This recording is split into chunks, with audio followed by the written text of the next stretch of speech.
Greetings, loved ones. It's your boy Seth Garu Baxter with the Makers Bar Podcast Bureau. Extremely pleased to bring you the greatest and cutting edge innovators and leaders on the planet. We're Makers Bar. We are creating 1 million leaders today for tomorrow. And today is no exception with my special guest.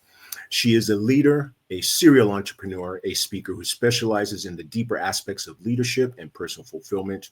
Joanna helps mission-driven business people find their transformative message. Certified in sustainable investing from Harvard Business School, Joanna guides clients, guides clients in aligning wealth creation with impact-focused values to further inspire the next generation of global leaders, which is what we're about. She has founded nonprofits and schools, one of which is in her home of Costa Rica. As an advanced practitioner of Buddhist meditation and a poet, Joanna teaches and works with, I have my notes here, and works with our mind and health and our hearts and our power. I'm going to do this again. Joanna has a master's in education and is from Harvard University, where she serves on the Alumni Council. Currently, Joanna serves as the president-elect for the National Association of Women Business Owners and AWBO Phoenix chapter. We are pleased today to have with us Joanna Horton McPherson. Joanna, thank you so much for joining us here on Makers Bar. Forgive my flub. I had my new glasses and my notes on top of my desk. Thank you so much for joining us today. Oh, I'm so glad, Seth. We had such a great conversation. I know it's going to be even more of the same. It absolutely is. Joanna, I immediately connected with your profile because there's a spiritual connection I felt immediately from what you put there and the energy that you put into that. And it definitely resonated with me. And I think it vibrates through LinkedIn and your social profile.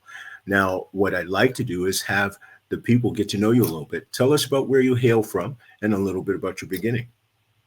Sure. I'm a Maine native, born and raised in Maine. And I think I always didn't fit with whatever else's program was from a young age.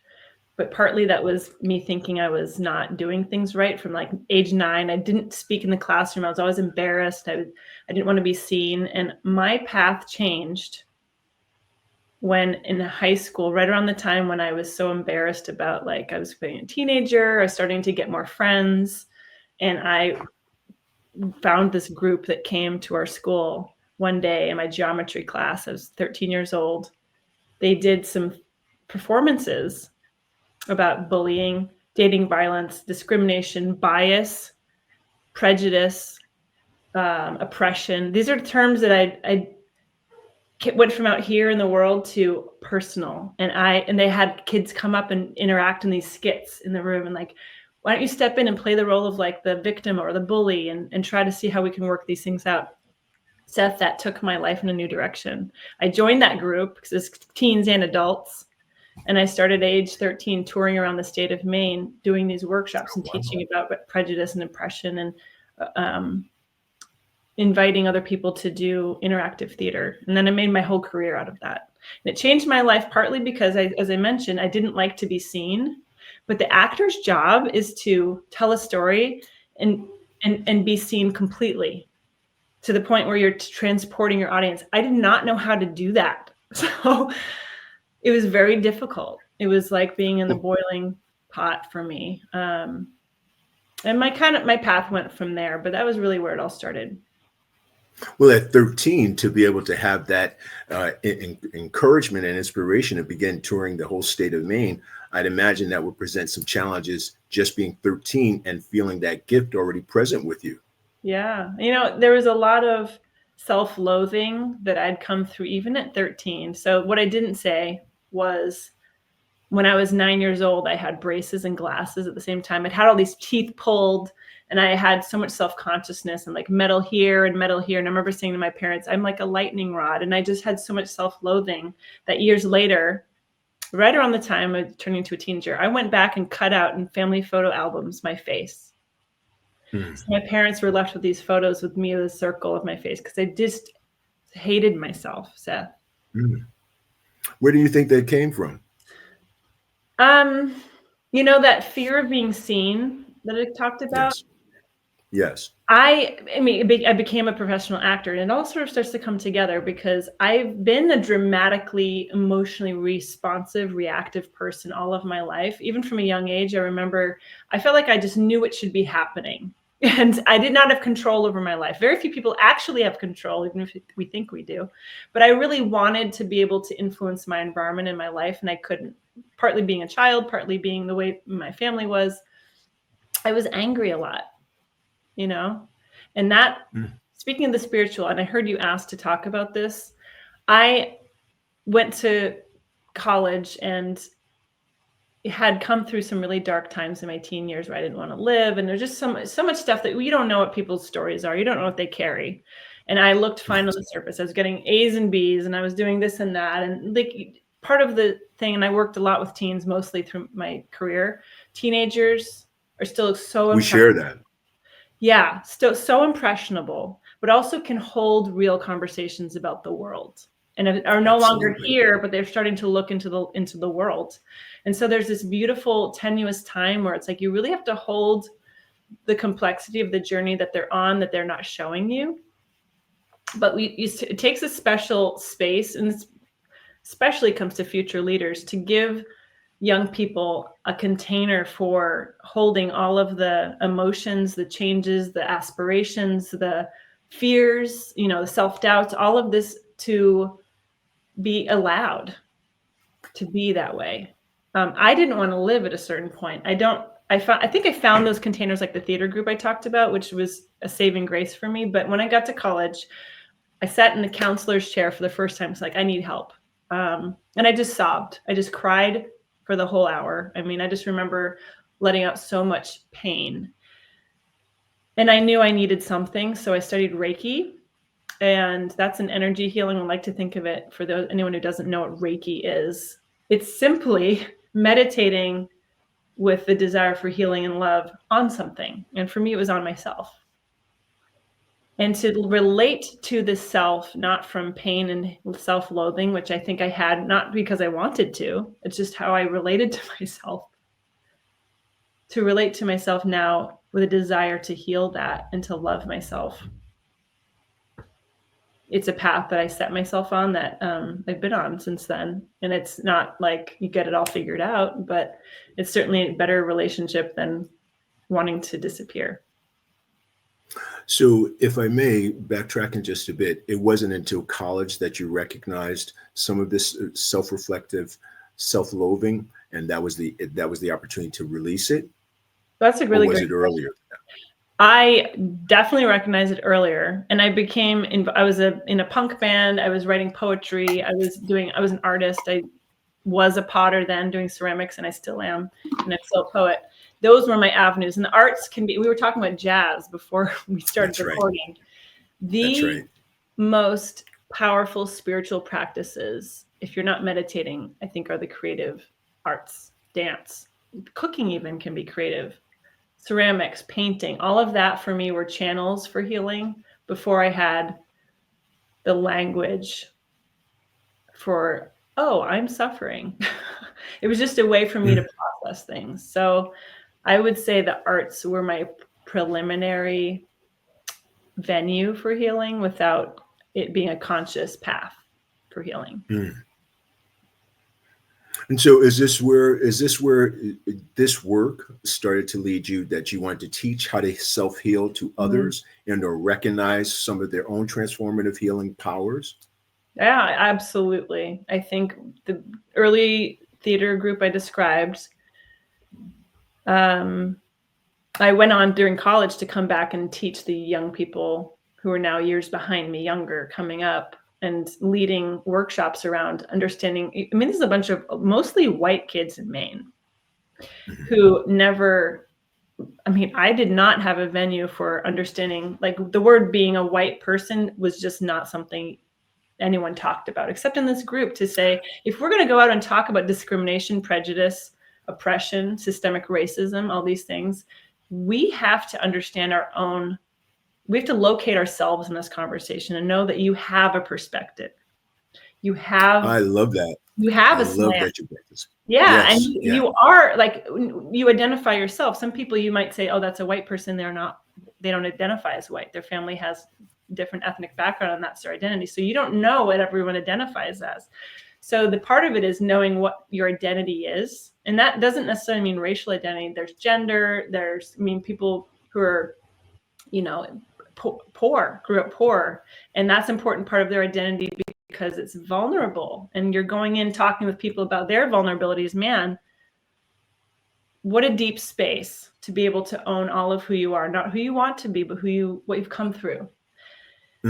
So the work I ended up doing in nonprofits, and we can touch on that, but it's a lot around creating spaces for this, and especially in theater, telling your story. And my early nonprofit experiences was with new immigrant youth from Haiti, Somalia, Honduras, a lot of war-torn countries where they came to Maine or living in resettled, but were in the projects, and they were often profiled by the police because they were Black and brown kids. But what we also know is their stories from Sudan, like these other children, other kids in the high schools who were born and raised in Maine, white kids, had no concept of what these kids had been through. So we were doing a lot of theater skits to have the kids tell their stories and have talkbacks. And like in these audiences, like I had no idea this person went through this from their country, and they had to run in the night and hide and from the guns, things like this. So for kids to have a platform to show who they are vulnerably and own their story and not have people assume and to project their prejudices, but to really have a human connection, human to human, was everything. And that was a fair amount of my career. It's so interesting. I got to tell you, it's so interesting that you bring that up. I don't know that there's been that conversation to recognize that some people, like myself, and we've been taught there are no colors, there are good people, there are genders, races, and all these other things. But you mentioned something I just found fascinating. You said being in Maine, you wouldn't even have a white perspective necessarily. You're just being Joanna.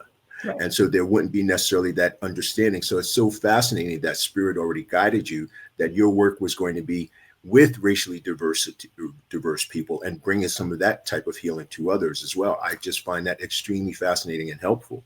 And it's been a really interesting journey being a white woman holding that space, because I come from a lot of privilege in my life that is often unchecked. And what I've had to do in understanding my racial lens is to not try to be perfect about it, but always working with it. Every time I'm working with a group, like I'm the only white person in the room, there's so many sets of assumptions to even get to the point where I'm like, I am in a position to like hold this conversation space for you. And like, how do I get to not project all of what I think about myself onto these kids?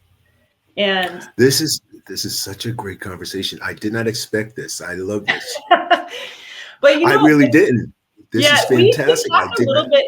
I'm so glad we did touch on this, because something that in young leaders, I think I mentioned this to you, and this feels like a good time to say it.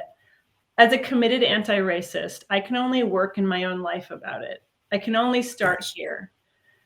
One of the things white privilege gives people like me is the ability to get, because I'm white, more in front of people who are going to assume I have something important to say about, education, because I went to Harvard and I grew up in a family that could send me to Harvard and all these things. And I'm white and I'm a woman who has, had opportunities to start a nonprofit.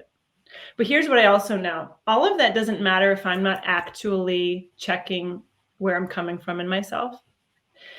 And as a white person talking about race right now with you, I think I want the audience to hear that racism is something that can only be dismantled by white people at this point in our society. And I really want young leaders to hear that. Please elaborate. I'm already so engaged. Please elaborate. Oh, I'm so glad. I'm just so glad, Joanna. We said we're going to reach the spiritual This point. feels I'm really just, important. yes, it does. And it's just spirit guiding. I'm just, please continue. I don't want to interrupt. I'm really interested in what your thoughts are, but what the Oh, last yes, please. I will give some. well, white supremacy in the way that I see it, participate in it unknowingly, have to work on myself in that is an institution created by white people. So who holds the, if we created the problem, we are also the ones who have to dismantle it ourselves. And so historically, coming up through the whole time, I mean, look, the history of this country, first of all, so toxic, so wounded, so if this were a village, it would have been these white people came into the native ground and were like, hey, this is ours now. We're going to kill you so we can live here. I'm trying to summarize and not doing a very good job of the history of this country, but I feel like I hold all of that in myself and say, we started this. So while people of color have been on the forefront of ending racism, what if that's no longer the job of our friends and sisters and brothers of color? It's actually white people's turn to take up the mantle of ending racism because we started it. I find this so fascinating. I tell you, we're very similar in our poetry and in our work with young people. I did that with 15 years. And one of the groups, I mentioned this in a previous interview, I worked with a group called Youth in Government.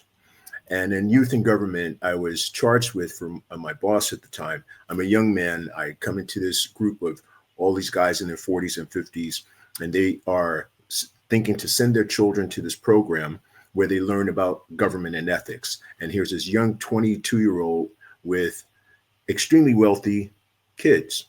Now, irregardless of the fact that they had this money, I was a young black man coming in, and I only had one Indian student, also from an affluent family, but no black children, no Hispanic children. So I was charged with thinking how to reach out to my community. Now, my goal had always been in how, for me, I have this thing called One Love, Lovevolution. The revolution begins with you. And I wanted to bring my experiences as a black man growing up with a father who taught me that love will eventually resolve racism as an issue. Spirituality will resolve that. And I didn't know how to capitalize that and bring black people into where they were experiencing racism on a regular basis and or prejudice, but some who were not due to their financial resources. So it was a very interesting dynamic. So I came in and talked to the dads and the parents and said, you know, dads, I see that I'm extremely pleased to accept this position. But I'd like you dads, and I'm talking to a bunch of white dads, affluent, president of Universal Music Group, and a number of individuals, which I'm pleased to have met, don't know that I can name at this time, but they're instrumental. I say, I'm going to need you dads to help me reach out to the inner city communities. Do you know the blessing was in trying to bring my personal experiences as a man of color and intermingle them with a huge group of white dads where they worked with me to say, we as dads who are not black, we want to help build this coalition of young people together where the socioeconomic differences don't matter, but they come together to learn how to make a difference and become new leaders in a racially equal space. So Seth, we're going to help you, and you mentioned this, create this safe space.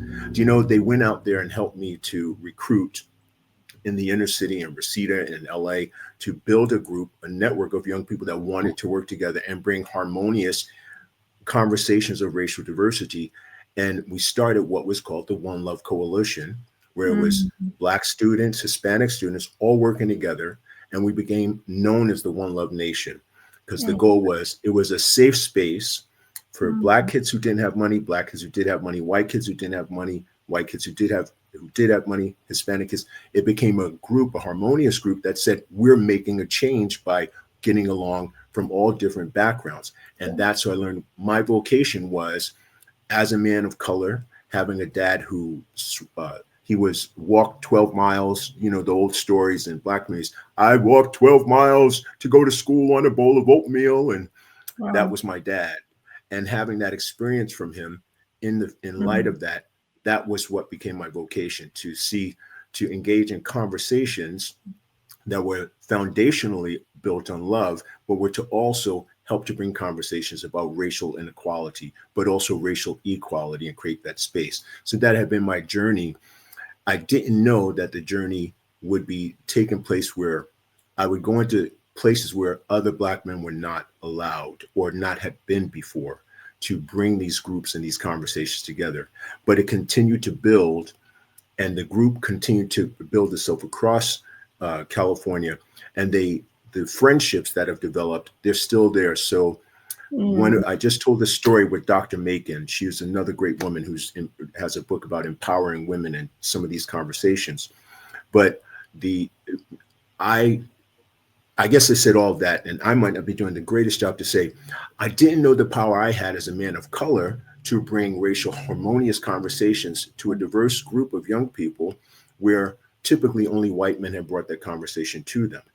And now hearing you engage in this conversation, and now we're talking about from our different perspectives, my experience as a man of color, your experience as a Caucasian woman, how our journeys had been, how can we engage to end this?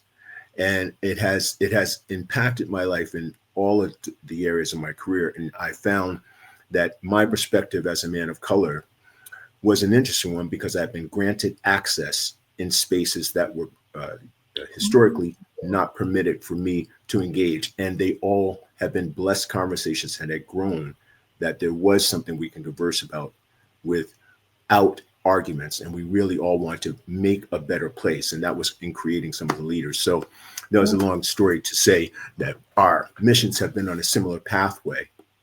Absolutely. It sounds like you have some really incredible experiences in doing that. And no doubt, I'm touched by how you keep bringing your dad into this. And it just really, it's so touching how, for someone like your dad, who I don't know, the things he was doing, the way he moved in the world, the things he found himself saying to his son, so changed your life. And that he would model for you and mentor for you what the way is, and that you would build upon that. I mean, that's what we're doing with creating future leaders too. That's right. And I've come from working in spaces where race was already on the table because the kids I was working with grappled so much in a racist world, to now the way I move in my career is now I see that, like, as a white person, I need to work with other white people about their entry into understanding the white privilege is a cloak they wear all the time that is invisible. I mean, Peggy McIntosh is seminal in the white privilege space, but all the ways that we function with our lens that perpetuates systemic racism and things that white people aren't prepared to take on, but that are true. And the best I can do at this point with people who are not ready to talk about privilege, because it feels like you're stripping them of their human rights or something. They're just not ready. White people are very remedial, many of us, in our racial development, because part of white privilege is that we never have to have a racial identity. That's the whole point. Oh, goodness. Yeah. You don't have to, you get to not think you have a lens. So part of what you can even do to begin is to say, how could you be curious about what it means to be white in the world? Like, just to have them be curious can remove the threat and can allow a shift in perspective that, like, white for all these things. Like, I'm not going to hold someone's hand when they finally realize I never knew I was carrying all these assumptions with me. But everyone has to go through their own journey with discovering how their race operates in their life. And for white people, it's often like, I've been a perpetrator. I've been sort of like participating in the harmful system that's kept people from having access, kept people from having opportunities that I've had, and also like taking such for granted that I deserve to be where I am. Or there's just a lot of stuff that can come up. And the best I can do now is open those conversations with people and find ways to complexify how that looks. I'm curious on that note. So when a client comes to you in your work that you do, transformative is the word. Does this come up? Mm. Someone says, Joanna, I want to work with you. I've seen your work and I feel your change. How does this come up with your clients? If you don't mind me asking that, if you can Well, walk us through that. it's interesting. With clients, it's a little bit more that I follow them, and Yes. I work with people who are mission driven. So some of it doesn't come down to race terms in those ways, but the perspectives they hold all together. I have more of an agenda around dismantling racism in the public sphere. So with people who aren't yet clients, I'm not for everybody. Not everyone's ready for this type of thing that you and I do. And that's okay, because we're here to work with the people who are ready. That's right. how you That's begin. right. Okay. That's Yeah. right. You know exactly what I'm saying.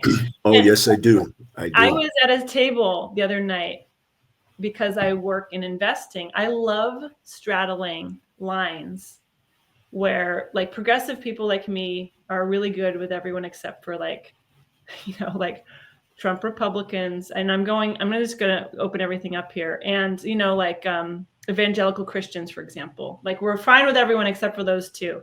I really want to complexify. I was sitting at the table with Trump people who were talking, I realize I may be putting my foot in my mouth, but we're just going to be sweet. It's okay. I'm like, you kind of have to realize who you're going to be.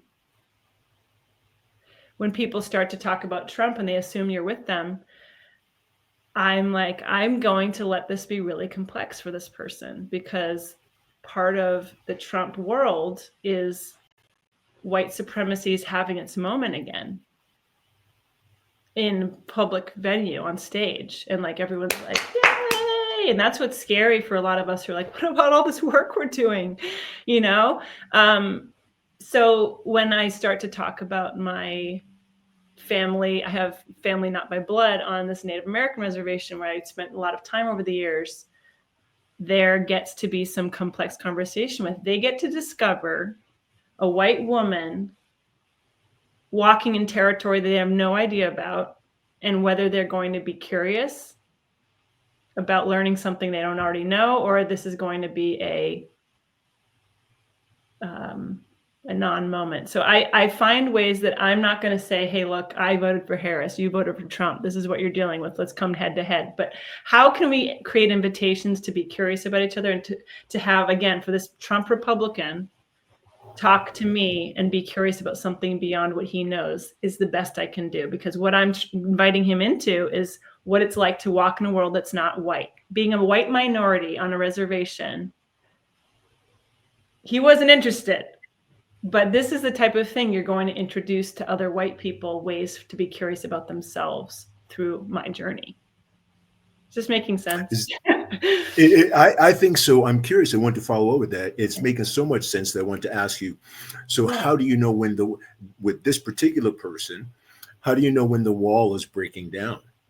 The wall that is your introduction, where they're now self-reflective, seeing some of the complexities of their own self, and it might have not come ready with this person, but in other work that you've done. Pardon me. What is it that signals to you the wall is breaking down? Now I can make an engaged conversation where we both are growing from this. I love this question. And when I answer it, I really want to hear your answer to this too, for yourself. For sure. For sure. I know from you for sure on this. Well, let's go back to that conversation for a moment. These were people at an investment dinner who have a lot of wealth and a big lever in the world with a lot of money. Something that I think about, because part of what you read in my bio is I've studied sustainable investing, because A, this is the way the future is going, and B, there's trillions of dollars in the world, in this earth, that's starting to shift in the next generation to women and people of color. We are the women and people of color going to inherit a lot of wealth in the economy, as officials, as office holders, as people leading businesses. White men are not ready for this. And they don't realize that the day is going to be gone soon, right? So in the next generation, we have to prepare a lot of entrepreneurial mindsets, global leaders to be ready to use money as a lever to influence other leaders. So I'm thinking, when I'm talking to this man at the table and these other guys who are talking about voting for Trump, to tie all this back together now.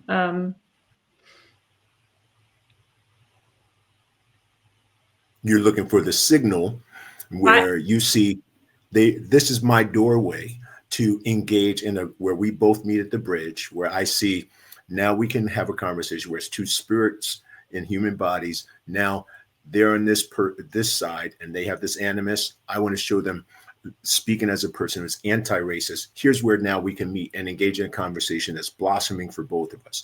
What's that signal? That's where you would get retired. Well, you know, you watch what people talk about, because I love that metaphor. Where's the bridge? Because there are connection points. It all comes down to how we have conversations. I mean, there really is an art. Like, you're so good at asking questions. You are so good at asking questions. I appreciate that. Thank you. I appreciate that. You're a really clear mirror in seeing someone, seeing me in this moment. And those moments when we can look at someone who, especially, we get past the categorization, you really hit it. Like, I have a lot going on about someone who votes for Trump. That's my stuff, right?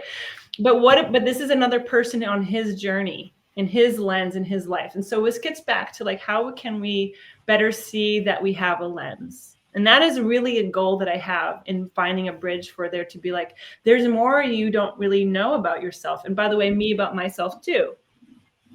So if we can understand more about each other, for me, that moment is being willing to confront the assumption that that person has in the conversation. I'll give you an example. This man sees me in whatever he sees, like, we're dressed up at a dinner. So he says, "You're a model, aren't you?" And I'm not a model. There's a perspective, which for me, because I have my stuff, is like, he sees someone he thinks is beautiful, and he is putting me in this category where he's going to talk about this very genderized, like, you're a woman and let's talk about how you look. And I made it complex, and I said, actually, you know, I'm a nonprofit founder. I attended Harvard, and, you know, I don't know what I said, but I really wanted to push back and be like, you're not dealing with what you think you are. We all do this in our way. And I knew that had an effect on him, where he was like, oh, okay.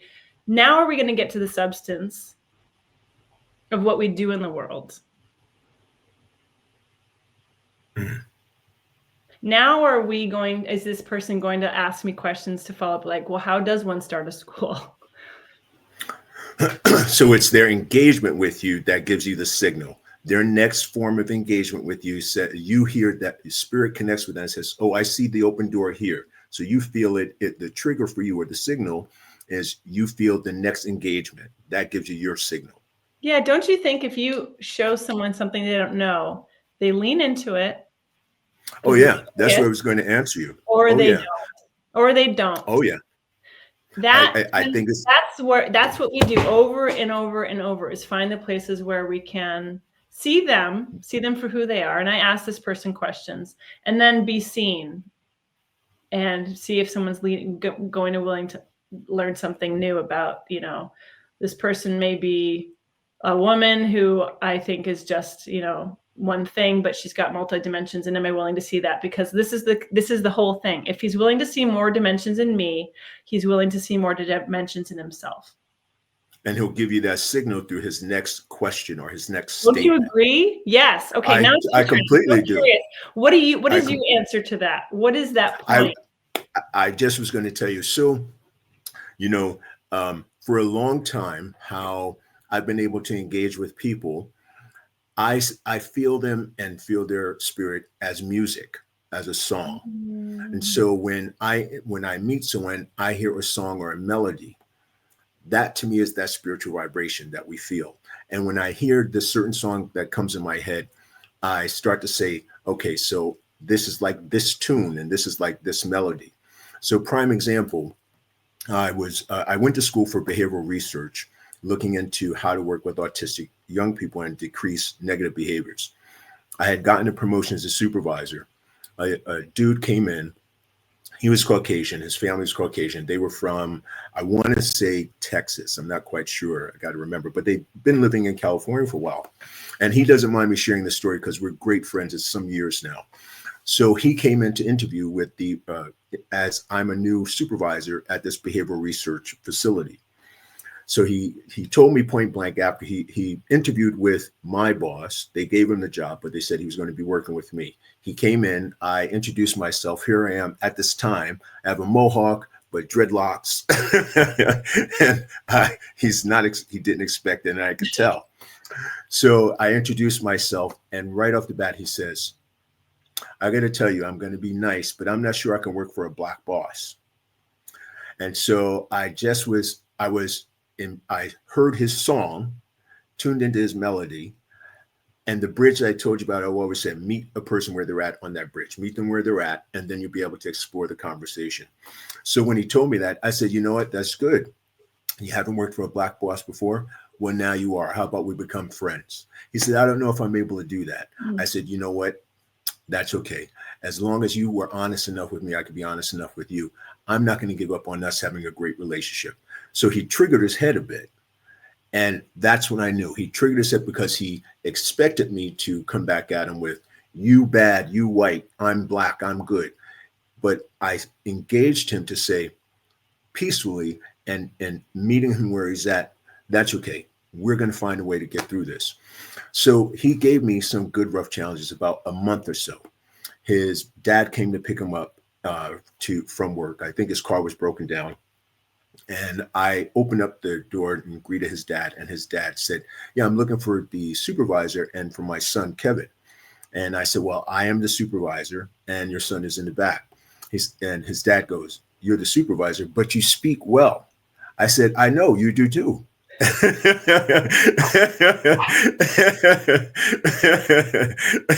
I said, my dad happened to speak well. Also.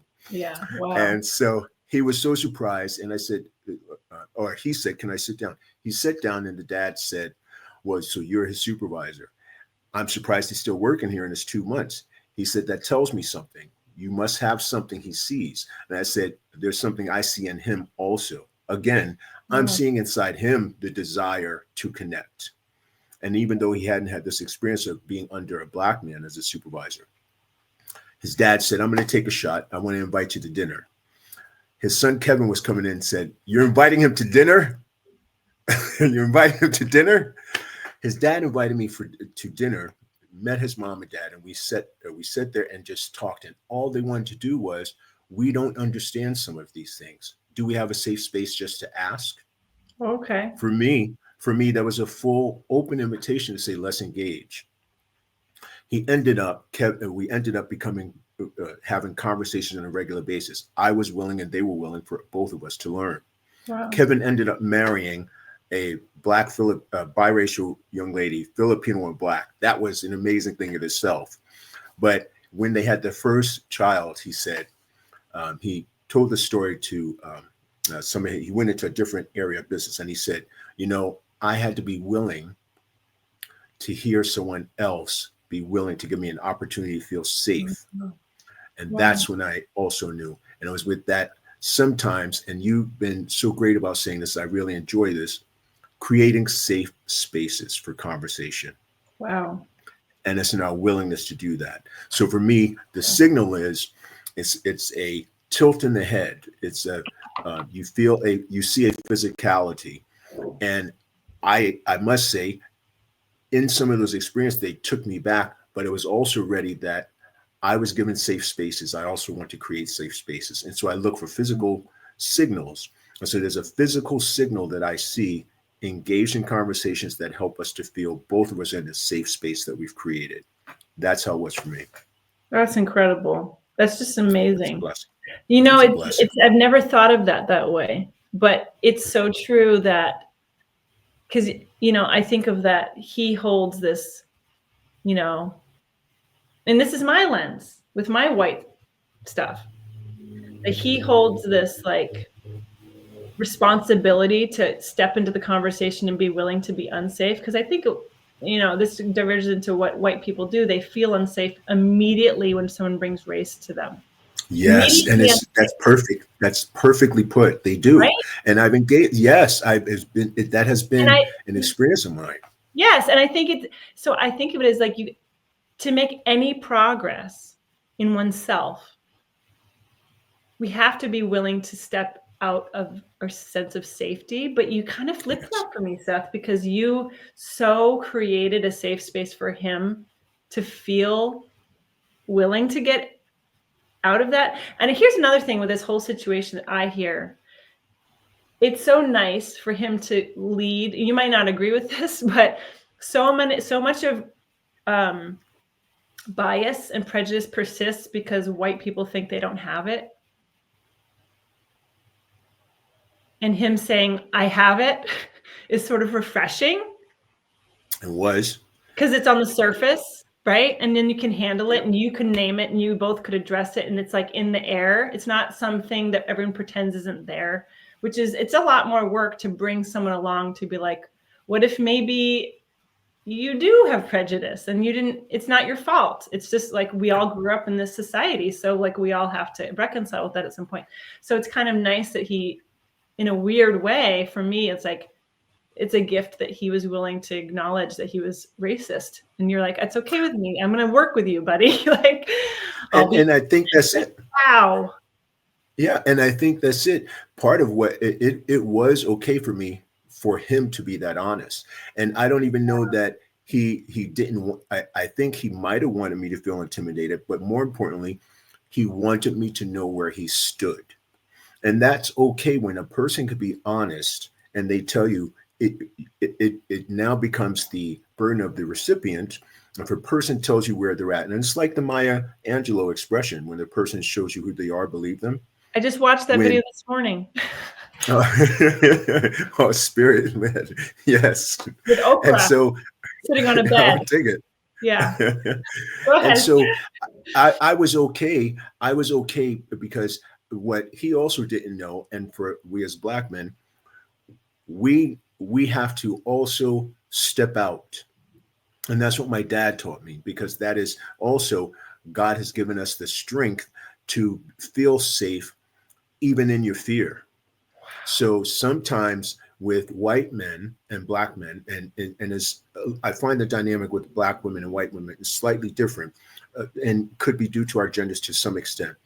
But he was willing to be candid enough to express that. He wasn't even necessarily disrespectful, that I can say. He told me exactly where he was at that place, and for me, okay, I received that. So now for me, I can be in this space and say that's okay, because it wasn't as if he came at me like another cat a few years earlier. I hate Black people, and used expletives and so forth. And we even still became friends. But the way he came to me in pointing out what's the signal for me that tells me we can open that door, Kevin was a good example of that. And to this day, well, we haven't spoken in this about a year or so, but that's what created and helped in our development. And so as Black men and white men, there is this immediate defense mechanism, manhood, that says, are you coming to fight me, or am I coming to fight you? And once we let that portion down and step out into that fear and know that that fear doesn't hold us, our strength is in the openness of that. We can meet each other on the bridge and both grow from there. And I've utilized that a lot with the young people I work with. And I've also carried with me, as far as the meeting on the bridge, I take that with me a lot, because everyone won't want to meet you at the halfway point. But if they make the first steps on that bridge, you got a Wow. beginning. That is a whole teaching in of itself, Seth. I feel like, man, you could write a book on that, because you're so right. And I was also thinking, I just want to say, for you, safety, I've learned, because I've actually made a personal journey to become safe. I'm sober. I've had to recover a lot of the anger I've talked about. So I've been on a journey to feel safe, to feel safe, and to be safe. Like, safety is two things. For you to show up Yes. to Kevin that way isn't just that you were being safe for him, like creating safety, but you must have felt safe in yourself. And I think this gets to like someone who lives on the bridge.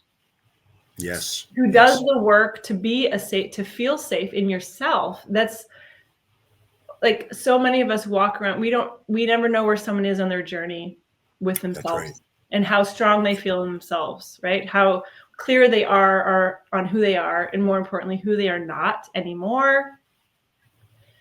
That work is so internal and you cannot see it, but I'm hearing how you're able to work with someone who even was willing to step foot on the bridge and be open with you in the way, and honest the way Kevin was. It speaks to the fact that you can hold the bridge as a whole in yourself. Like, you don't need him to be halfway. You can work. I just need you to approach the bridge. Just approach the bridge. So Just approach the bridge. Even approach the bridge. Yeah. So that gets back to your question. What does stepping foot on the bridge look like? And me talking to someone who's so conservative, I'm like, are you stepping foot on the bridge? I realize I'm not saying like he's near the bridge, Mm-hmm. and that's good. Near the bridge. Yeah. Once you get in, that's that head tilt. So when he approached me with saying that, he expected me, when he said, I don't think I can work for a Black supervisor. And when he said that, depending on how my response was going to be. So his honesty showed me where he was at. So I'm there. So when I said my next thing to him, that showed me he didn't really immediately get defensive. He had a head tilt. Oh, I didn't expect this guy to be like that. That told me he was coming in the direction of the bridge. That gave me the signal.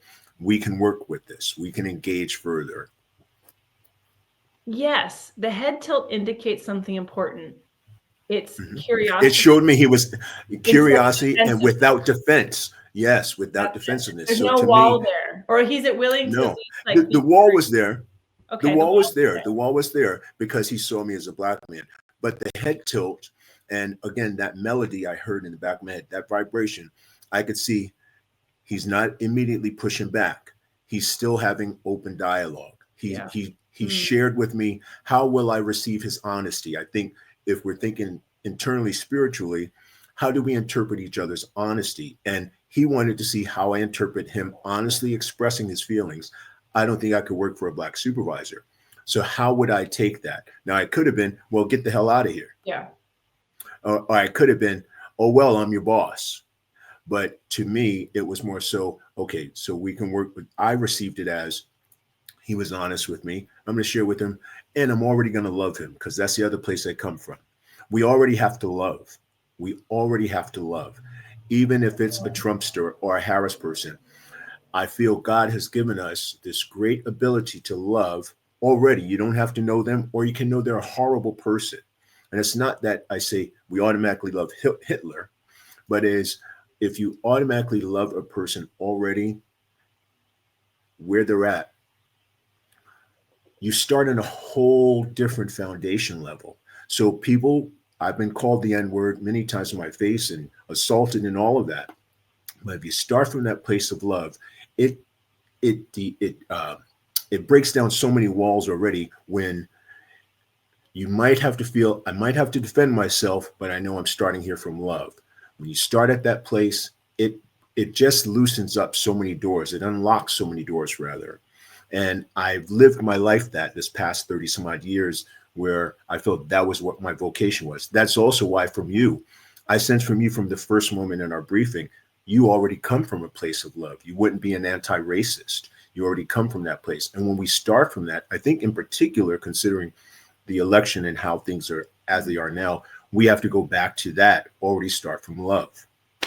You know what's so interesting about you saying that? And I agree with everything you're saying. Love, it's sort of like transcends all of the labels we have, that we all carry. Yes. Because there's a fundamental thread we're all tapped into, that God energy. We're all humans. We're all spiritual beings. But something just teased at my mind, which is, it's easier to push into things like saying, I'm an anti-racist, I'm going to be a white woman and bring this into the world.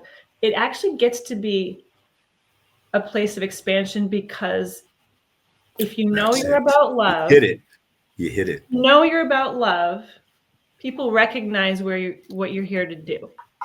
That's right. You said it. That's it. It's not a threat. It's not a threat to their survival. It's not like I'm trying to take anything away from you. It gets to be an invitation to show up more fully as in yourself. You just said it. That's the other nail on the head. It provides the opportunity for you to show up fully as yourself. Yeah. And this, to kind of wrap it back to working with young leaders coming up in the world. Yes. I really am a huge proponent of finding a way to take someone else's perspective in the world, because you personally are able to see the world more fully than just your lens. I think I strive to do the same and see that we all have a lens, we all have a perspective. And hey, listen, actually, there isn't one right perspective. There isn't only one perspective. The one perspective is just that we're all on a journey. We're all here to connect, to heal, to be together, to support each other. And most of all, to find ways to get our arms around these obstacles, however they show up, in ourselves first. Yes. And make more room for everyone else at the table. Because if we can clean up what we do in ourselves, we are able to be more about love.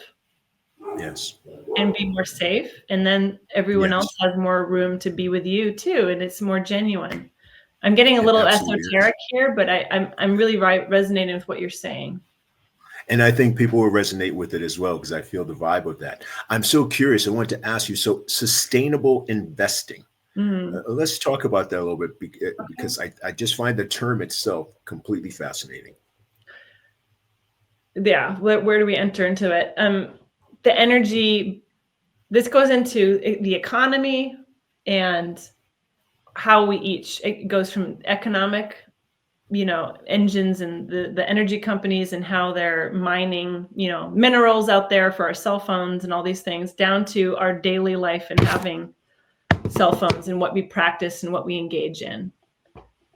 I mean, that's the whole game. So sustainable investing, and you can be an investor with literally getting capital and parking it to get a return as a typical investment, and even into what you choose to buy with your dollars and what you invest in yourself. The angle that I've been curious about and why I endeavored into this path is because this is a whole other avenue, talking about collective wealth. So we all are part of this society where money helps us have access to things. And my theory is that if we helped more people, especially those who are disenfranchised, have more ways to create money for themselves and for their children, and have more access to education, better healthcare, better housing, all the basic stuff.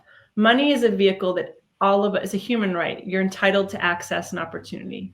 And if we can get more hands, more, not just money, but the access to creating it for ourselves to more people, the world would be a really different place. Oh, absolutely. And this is something I'm really passionate about. And one part of that chain along the process of creating an equitable world where everyone has their access to what they want to create in their life, especially those basic human rights, is parking your money in ventures that are benefiting human life instead of taking advantage of it.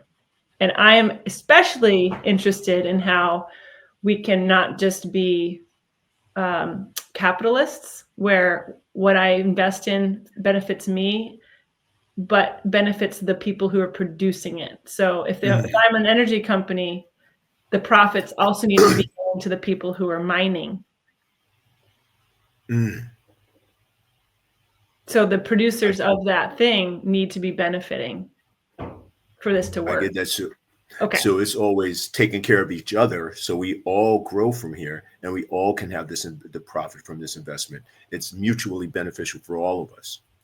In sustainable investing, there are so many ways there's from greenwashing, where it's like, hey, we're sustainable investors. It's the same thing. They just repackaged it differently, to really deep impact, where it's lower profitability sometimes, and maybe not even, but from a financial gain standpoint, the gain is distributed across everyone, because the whole game is when you succeed, you empower others to succeed through that same vessel. That's right. That's the whole game. That's right.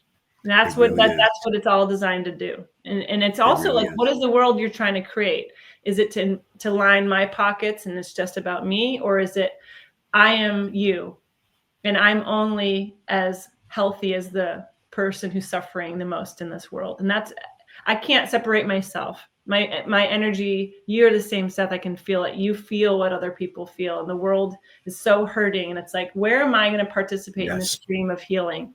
What is my angle? What levers am I going to pull in the world to support health and growth and vitality for all of us?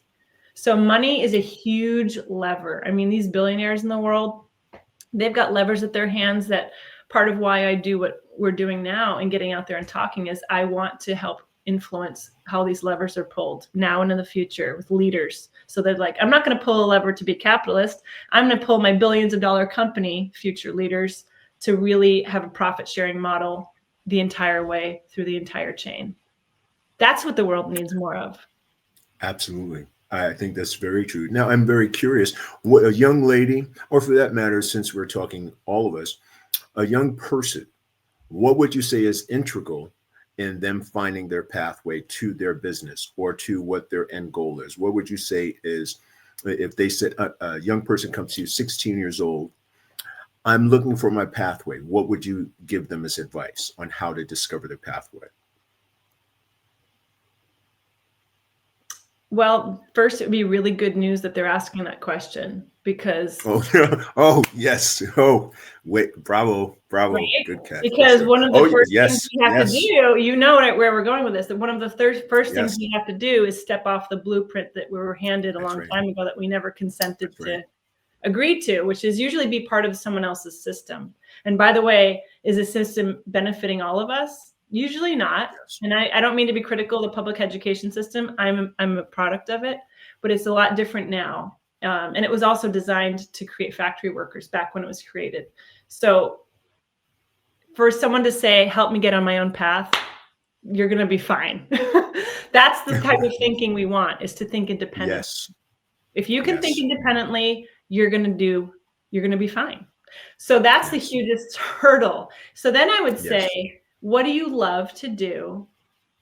And how committed are you to making this happen? Because there's a lot of inner work that has to go with talking about who you are and who you are not. We've got to really learn how to tune out the static of people who are stuck and really focus on visualizing where you're going and finding ways to get it when maybe others around you aren't. And it takes a lot of inner fortitude to maintain that force field. And it's mental work. Your mind is so powerful. It is such we're always creating, we're always magnetizing, we're always visualizing. It's just that we don't always handle it well. We're not conscious of what we're creating or thinking about. And if we were, it would be an accelerated path. This is where I love to work with people if they're willing to go there. Not everyone is. They think they want to, but it's like manual labor to hold this vision. And so to answer your question, I'd say find out what you love, find people doing it, and be willing to change in service of what I think that's key. I think that's key. Be willing to change. I notice when in some of that's great advice. So in some of your transformative work, visualization is a part of that as well. So this young person, you would say it's important to visualize where you see yourself going and be willing to change in that direction if you're seeing clearly, correct? Absolutely. Definitely. Mm-hmm. And that's, I would say, that never stops. Yes. Yes. And you still work with young people, I'm understanding. Not as directly anymore. These days, I'm working with people who have platforms and clients. Okay. But what's interesting is it's starting to come back around where I mentor some people with nonprofits who do work with youth. And this gets in a whole other thing, but the nonprofit model, which I'm really familiar with, is sort of a broken system where it's not an entrepreneurial venture with its own revenue model where it can sustain itself. Usually some nonprofits are, but we have to do what we're talking about, which is creating your own path and visualizing, succeeding, and creating revenue that feeds the mission. For example, our school in Costa Rica, we're looking at creating a farm to table thing where the school's growing food and selling products as a means to sustain the school, because tuition isn't enough. The whole design of the school is to lower the barrier financially, so anyone who wants to, especially local Costa Rican families, can attend for free. But that model has to work to make the school run long term. So you have to have revenue that's ancillary. So where I'm getting at is, do I work with young people not directly hands-on these days, but I support people who do. And it really matters to create models that that do that work, that help support that work. Exactly. Mm-hmm. Absolutely. And again, in creating the 1 million leaders that's Makerspark model, I know from looking at your services, you work with speakers and in order to help magnetize them. I love that. I love that. Yeah. I love that as a part of your expression. I think that's great though, Joanne. Because who doesn't want to be a magnet? You definitely don't want to be a magnet that attracts negativity.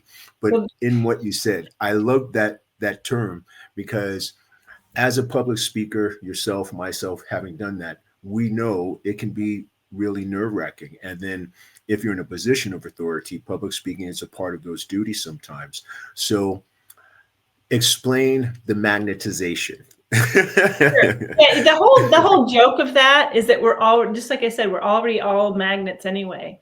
It's that we're a magnet to all sorts of garbage.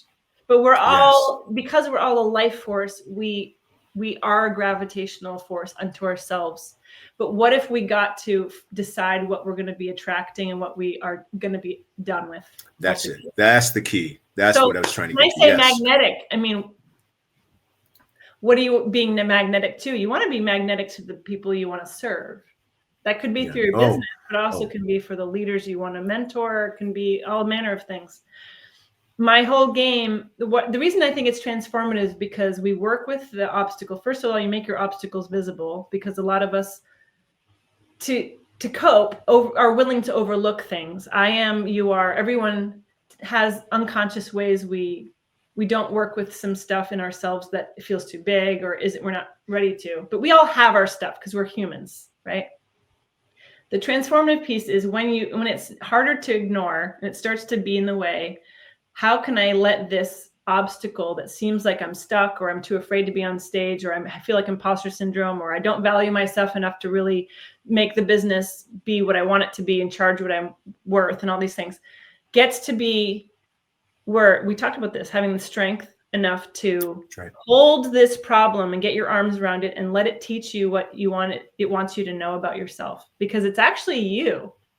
This problem isn't outside. It's a deeper, wiser part of itself that wants to surface and has to be revealed as a problem in order to give you wisdom to fuel you into the next part of your journey. And the transformation piece is alchemical. It's not that you solve this problem, it's that you relate to it differently. So if it's imposter syndrome you're worried about, then you're like, well, let's unpack it. Here's the thing, Seth. People with expertise are usually the only ones with imposter syndrome. The ones who don't have a lot to say don't usually feel imposter syndrome. Oh my goodness, that's a gem. That's a gem, Joanna. It's truth too, because you've seen it. You've seen like this person on stage. People are paying all this money, but like, where's the substance? Yes. They're not afraid. It's the people who have so much to say, often have too much to say all in one time. It's like, what do I choose to say? How do I know if it's important? You just take time to put your eyes on yourself. We don't have a lot of containers or spaces to have this where it can all show up and it's safe and there are no stakes.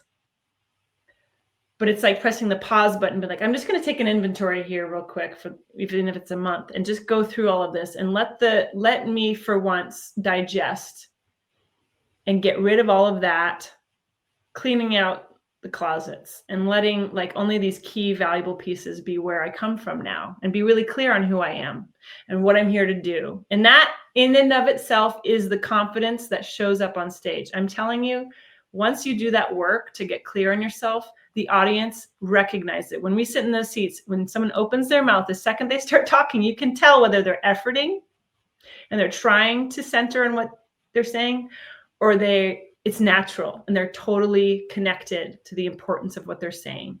It is so clear.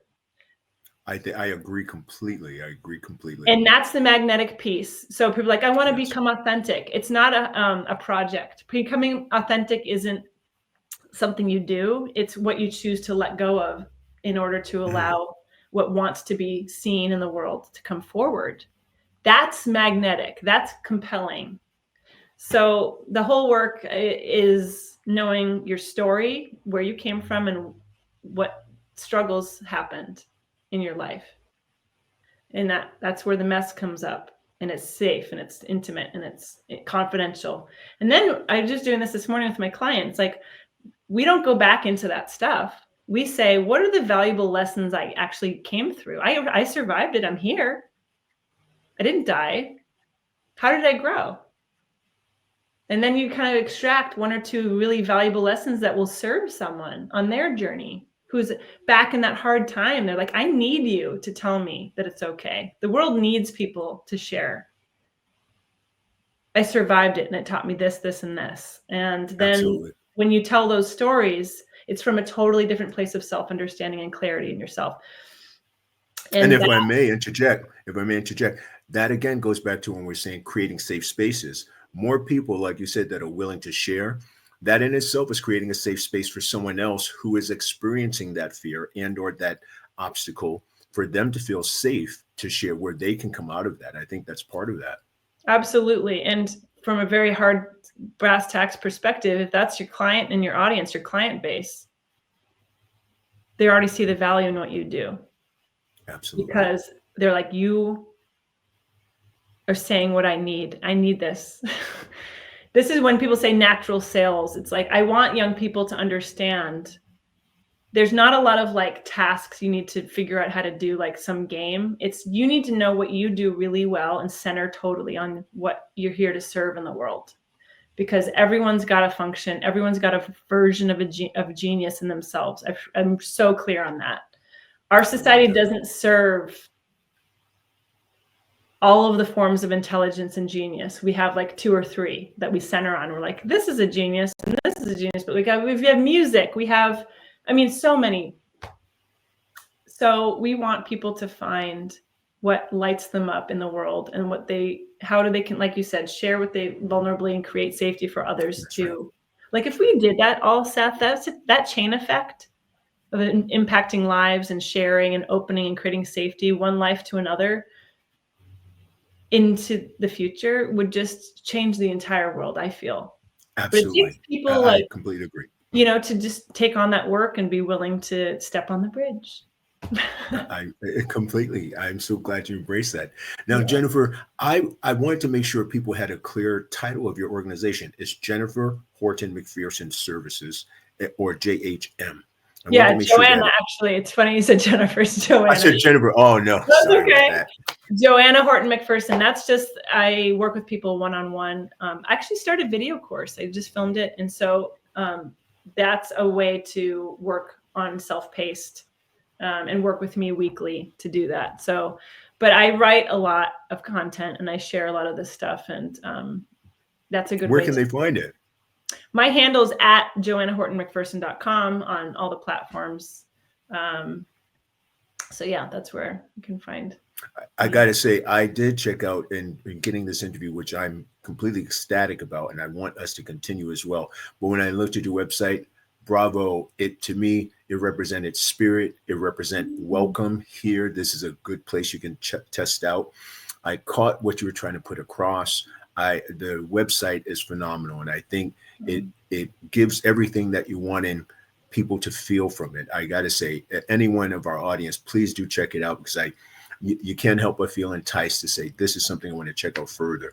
And I want to make sure I corrected that. Joanna Horton McPherson. Yeah, the website, that's just my name, JoannaHortonMcPherson.com. So I so love this conversation today. You are a force of nature. I'm so grateful to be able to connect with you and learn from you. And may more of this come in the future. Oh, Joanna, we are connected from here. We were already on the bridge together. So now we want to bring others up there with us. And I'm looking forward to a part 2 where we can meet again, because I'd like to follow up and just see how your work is going. And I think that we have very similar interests. And a part of this with Maker's Bar is leaders like yourself who are doing these innovative things and has ways that are attracting change, are creating change and creating other leaders. So I would love to reconnect again and follow up with the part 2, where we can delve into some of your experiences in working as an actress and how that related to your spirit. Also to follow up with some of your challenges that you faced in building your organization. I'd love for us to talk again. So this is not the ending thereof. Again, I'm going to quote Dr. Macon. She's an incredible woman, if I can quote her. She said, I laughed hysterically on the interview because I have never heard this. She said, there is a good in goodbye. Oh. So now here's, dig it. She said, so we won't say goodbye today. We will say, see you later. Yeah. And the reason for that is because as we reconnect, we know we will see each other later, because the work we're doing means we will see each other later. Absolutely. Definitely. Joanna, I can't thank you enough, my dear sister. You are now adopted into the Loveolution, and my sister on this battle. Yes, you are, with open arms, I got to tell you, such meeting such a spirit in the feminine energy and just a divine feminine energy with your warmth and your intelligence. I just thank you so much. It has been a gift for me. It really has. Wow, An absolute gift. And it really has. And I'm looking forward to the work you're doing and speaking with you again. Oh, thanks, Seth. I so appreciate you. My pleasure. I appreciate you greatly, and I love you already. And thank you again for the work you put. Thank you for putting the work into this world. Maker's Bar audience, we want to thank Joanna Horton McPherson. Please do check out her website. You won't regret it. And I want to thank you for taking time to spend time with us at Maker's Bar. Remember, the revolution of love, the Loveolution, begins with you. Pay attention, stay awake, and share today someone else that you love them. It's such a beautiful blessing just to be you. Maker's Bar family, I love you. See you next time. Joanna, have a great day. You too. Thank you.